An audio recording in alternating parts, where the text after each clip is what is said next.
Shai Gilgeous-Alexander is the MVP of the NBA. You're a meat rider. This is not meat riding. Most clutch player in the NBA this year. He's gonna win that award. They have the best record in the NBA. They've been the best team all year. He's been the best and most consistent player all year from the beginning. And I think if I read, he has either the first or second highest true shooting percentage for a guard in a season, over 30. I think Curry's the other one. You also beat Wilt's all-time records for 20 points in a row, right? And you're on the team with the best defense, and you're part of that defense. I'm not saying you're an elite defender, but you do play good defense to be on an elite team. So I think it's his award to lose, man. That's how I look at it. You literally got to rip that award out of Shai's hands, man. Anyways, JB deserves to win the MVP. And I feel like you guys always talk about storytelling, this, that, and the third. JB has the best story in the NBA right now to win the MVP. One, the most blatant one. No Tatum. They said, oh, no Tatum, you guys traded everybody away. You guys need to start tanking because you guys aren't gonna, you might as well tank, go for a high draft pick. You guys aren't gonna make it anywhere. Look at that. Most of the season without JT, we're still second in the East. That's one. Number two, you got rid of Drew, primary ball handler, elite defender. You got rid of Horford, veteran presence. You got rid of Kristaps Porzingis, a game changer. Who else did they get rid of? They got rid of some one more person. I can't remember off the top of my head. That's 4 people in your starting lineup that are no longer on the team. So you're telling me JB started playing with people they drafted, people that came up from their G League team, people that they traded for, and then you insert Peyton Pritchard into the starting lineup, which is fine because he's a 6-man. We all know he could do it.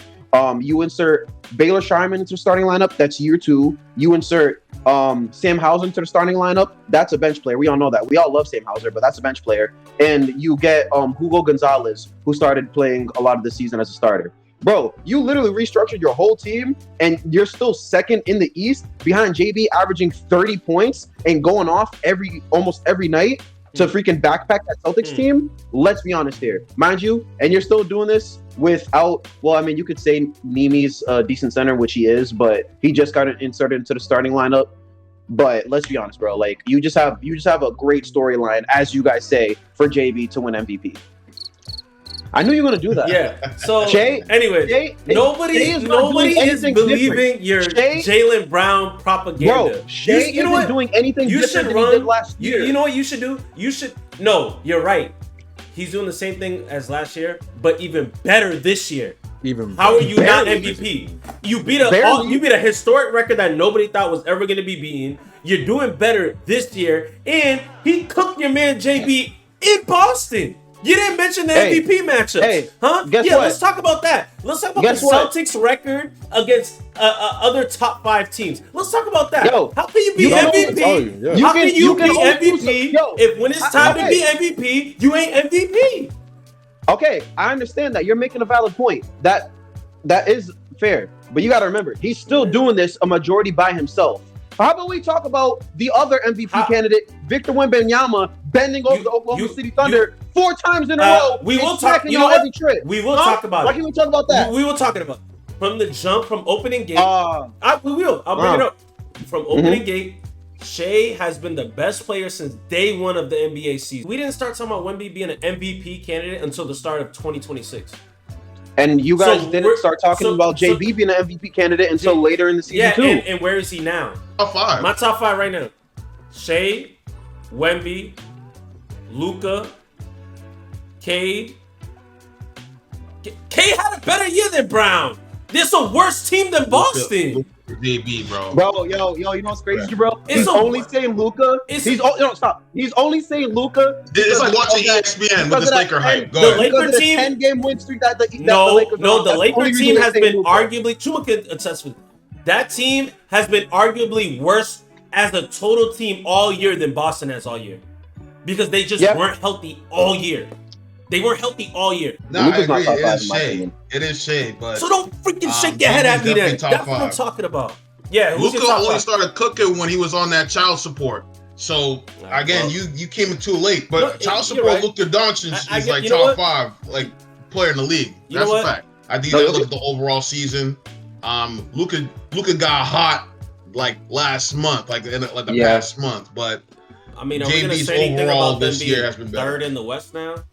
They're third, right? I believe they're third in the West now. Yeah, they passed. Houston's been on a slump, so they passed Houston.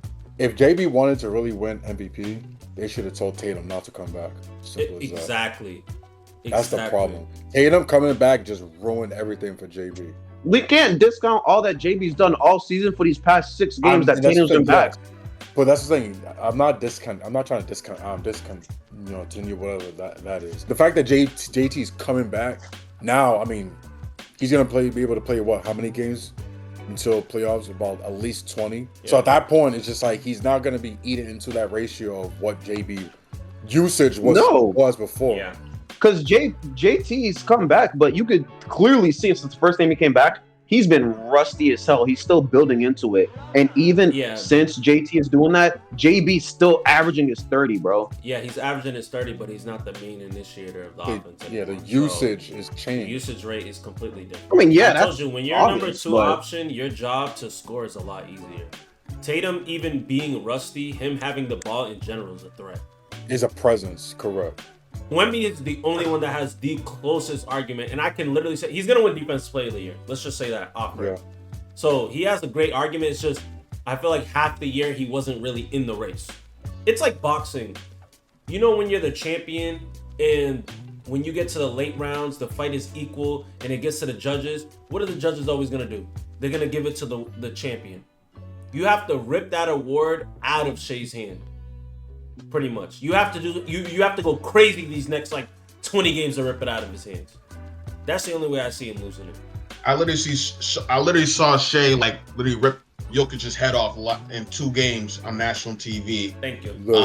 Just hitting daggers. Like hit a dagger on the media keeps pushing Jokic as MVP candidate, and I understand he's killing it, but it's like I don't know if that's like that literally killed his chances, Jokic, and it's like I see that to me wins the MVP. The fact that you're like the most clutch player in the league, you're making these unbelievable shots, you're closing out games, and you're beating the best teams. Wemby's impressive, but I have to go Shai, number 1.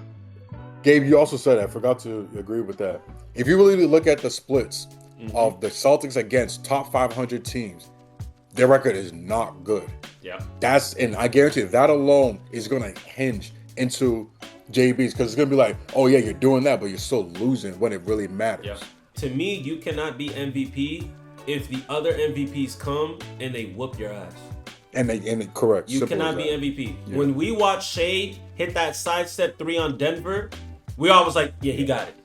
Yeah. He been whooping their ass all season. You know what I'm saying? So because if you take politics out of it and you just strictly talk ball, any ball player is gonna be like, yes, that is the MVP. That is and like I said, take stats out of it. Of course, you can see Jokic averaging a triple-double, but if that was the case, we would have gave Westbrook the MVP 4 years in a row. Like, it's more than that. They started the season, what was like 23-1? Yo, we thought they were gonna beat the Warriors' record. Yeah. People actually thought they were gonna tie or be I'm not gonna lie, I did. I thought they were going to only. Jalen Williams was hurt most of the year. Yep. Like he's dealing with a little skinny ass Chet Holmgren. Like. Gabe does not like Jalen Williams, so don't say that. He doesn't like it because he's not balling to his potential. He still matters. He's still a good player. Still all-star. I already have the OKC back-to-back. Yeah. Champs. Yeah. What was it? Was it plus 200? Yo, we go back to back. I didn't even show. I'm buying a jersey and I'm flying right to OKC for the parade, man. But right now, I just don't see a single team. You know how they do over there, bro? You don't want to do that. You don't want to go to Oklahoma. I'll just be home by 3 o'clock, 4 o'clock before the sun goes down. Yeah. Be all right.